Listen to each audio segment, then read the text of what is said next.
করি আল্লাহর অশেষ রহমতে খুব ভালো আছেন। আমিও আলহামদুলিল্লাহ ভালো আছি। তো আজকে রেসিপি বাংলাদেশি 2 রকমের মাছ দিয়ে বাংলাদেশি আলু সিমের তরকারি। তো এই মাছগুলো আমাকে এক ভাবি দিছে, ওনার হাজবেন্ড বাংলাদেশে গেছিল, ভাই ওই ভাইয়ে নিয়ে আসছে একদম তরতাজা। এই জন্য আজকেই আমি রান্না করব আর আপনাদের সাথে শেয়ার করব। তার জন্য এই যে আমি এখানে একটা ফ্রাই প্যান বসাই দিছি। প্রথমে এখন দিয়ে দিব আমি 2 চামচ তেল। এই শীতের মৌসুমে এই রেসিপি তো মাশাল্লাহ মাশাল্লাহ। বিসমিল্লাহির রহমানির রহিম। দিয়ে দিব আমি 2টা পেঁয়াজ কুচি। বিসমিল্লাহির রহমানির রহিম। আর আজকের এই রেসিপিটা যারা বাংলাদেশে হাতের কাছে এরকম তরতাজা মাছ পান তারা তো অবশ্যই খান। তো আমি আমার মতো করে দেখালাম। তো প্লিজ যদি ভালো লাগে তাহলে আমার চ্যানেলটাকে সাবস্ক্রাইব করবেন, লাইক করবেন, শেয়ার করবেন এবং কমেন্ট করবেন।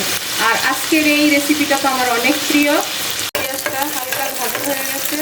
আর আজকে আমি কোনো কিছুর মেজারমেন্ট বললাম না, কারণ এটা অল্প অল্প করে সব কিছু তো, যার কারণে মেজারমেন্টটা বললাম না। আপনারা আন্দাজ মতো রান্নাটা করে নেবেন। এখন এই পর্যায়ে দিব আমি 1 চামচ আদা রসুন পেস্ট। বেশি লাগবে না, যেহেতু সব কিছু একেবারে তরতাজা।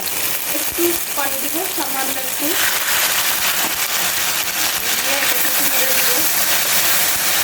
দিয়ে দিলাম স্বাদ মতো লবণ। 1 চামচ দিব মরিচ গুঁড়া, 1 চামচ দিব হলুদ গুঁড়া, আর 1 চামচ দিব ধনে গুঁড়া। আজকে আর জিরা গুঁড়াটা দিব না, যেহেতু তরতাজা সব কিছু। এই মশলাটা কষানো হয়ে গেল। এখন আমি দিয়ে দিব একটা টমেটো এইভাবে কেটে। এই যে আমার টমেটোটাও কষানো হয়ে গেল। এই পর্যায়ে আমি মাছগুলো একটু কষাই নিব, যেহেতু আমি একেবারে কাঁচা মাছটাই রান্না করব, ভাজবো না। এরকম তাজা মাছ আমরা কিন্তু ভাজি না, এইভাবেই রান্নাটা করে নিই। এখন এটাকে একটু কষাই নিব, ঢাকনাটা দিয়ে দিব। দিয়ে বেশি না 5 মিনিট কষাবো। যে 5 মিনিট কষানো হয়ে গেল। এখন আমি চুলা আঁচটা তোমার খাইতে কমাই দিব একেবারে। তারপর মাছগুলোকে আমি নামাই নিব। তো প্লিজ আমার ভাই বোনেরা যারা এইভাবে রান্না করে খান তারা তো জানেন এটার টেস্ট কেমন। আর যারা না খাইছেন তারা অবশ্যই, হাতের কাছে তো এই মাছ থাকেই আমাদের, যদি থাকে এরকম তরতাজা তাহলে বাসায় ট্রাই করবেন। আর যারা ফেসবুক পেজ থেকে দেখতেছেন তারা পেজটাকে লাইক শেয়ার কমেন্টস করে দিবেন। আর এই শীতের মৌসুমে এই রান্নাটা যে কত টেস্টি হয় বাসায় না বানালে কিন্তু বুঝতে পারবেন না। এখন আমি আবার চুলা আঁচটা বাড়াই দিলাম। আর এই যে আলু সিম দিয়ে এখন ভালোভাবে আমি কষাই নেব। আর এই রান্নাটা গরম ভাতের সাথে থাকলে আজকে তো আর কিচ্ছু লাগবে না, অন্ততপক্ষে আমার তো লাগবেই না। তো আমার প্রিয় ভাই বোন, আপনাদের কার কার এইভাবে ছোটো মাছ রান্না করা পছন্দ বা খান অবশ্যই আমাকে কমেন্টসে জানাবেন। এখন এটাকে আমি ভালোভাবে একটু কষাই নিব। আলু সিম সব কিছু মশলা কষানো হয়ে গেল। আর সুন্দর একটা ফ্লেভারও চলে আসছে, দেখেন। এখন এই পর্যায়ে আমি একটু ধনেপাতা দিয়ে দিব, 1 চামচের মতো দিয়ে দিলাম। যেহেতু মাছটা দেওয়ার পরে বেশি একটা নাড়া দেওয়া যাবে না, যার কারণে আমি ধনেপাতাটা এখন দিয়ে দিলাম, পরেও দিব। এই যে এই শীতের মৌসুমের এই রেসিপি থাকলে আর কি চাই। এখন এই পর্যায়ে দিয়ে দিব আমি ঝোলের পানিটা। যে যতটুকু ঝোল পছন্দ করেন অতটুকু দিয়ে নেবেন। এই যে এটাতে বেশি একটা দিব না, একেবারে কমও থাকবে না,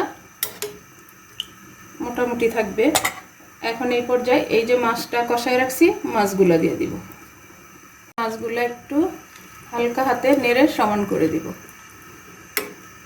এই যে একেবারে সহজ রেসিপি। এই পর্যায়ে একটা টমেটোর হাফ এখানে দিয়ে দিব, কারণ এর আগে তো একটা দিছি, এর কারণে আরেকটার হাফ দিলাম। এখন ঢাকনাটা দিয়ে আমি 10 মিনিট হাই ফ্লেমে রান্না করব। এই যে 10 মিনিট পরে আসলাম। মাশাল্লাহ মাশাল্লাহ, এই তরকারির গ্রানে তো পুরো বাসা মৌ মৌ করতেছে, যেন বাংলাদেশে চলে গেছি এরকম লাগতেছে। দেখেন এই যে মাশাল্লাহ, লুকটাও কিন্তু অনেক সুন্দর আসছে। আজকে তো আর আমার কিচ্ছু লাগবে না, শুধু এটা দিয়েই খেয়ে নিব।